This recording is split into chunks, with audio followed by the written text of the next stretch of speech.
မနေ့ပြန်ဆိုတာလူတိုင်းမှာရှိတယ်လူတိုင်းကယနေ့ကိုစိတ်ဝင်စားမနေ့ပြန်တိုင်းကိုစိတ်ဝင်စားမနေ့ပြန်ကသူတို့ကိုချင်းချက်ပေးပါလေဒါပေမဲ့သူတို့တတိမပြုမိတာရှိတယ်ဘာလဲ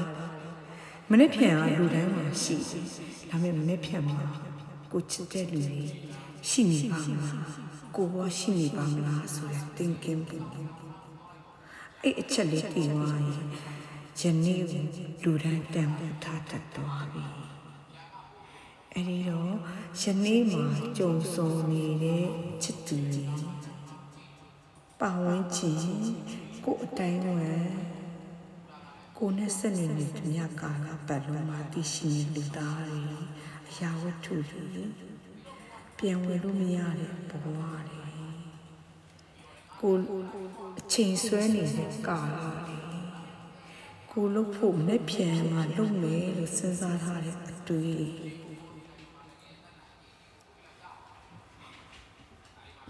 နဲ့ပြန်ဆိုတာရှိတယ်နဲ့မတိချဘူး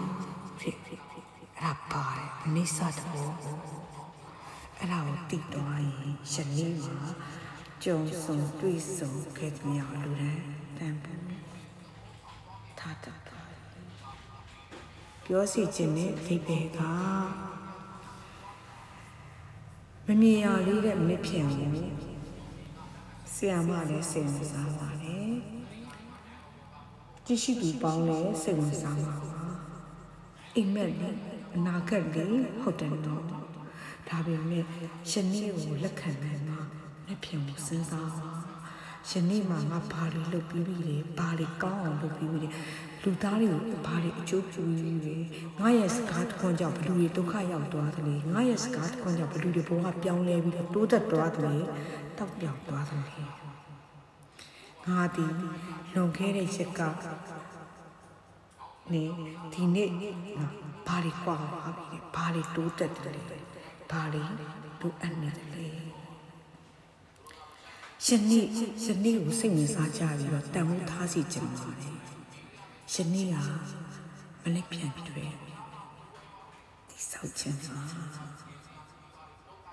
ကိုပောင်းကြမှာရှိတဲ့အဖေအမေမိသားစုကိုချစ်တဲ့သူကိုမိတ်ဆွေတွေကို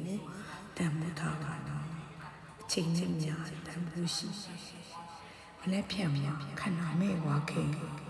ပြင်ဆင်လာတွေးလာဖေဟာ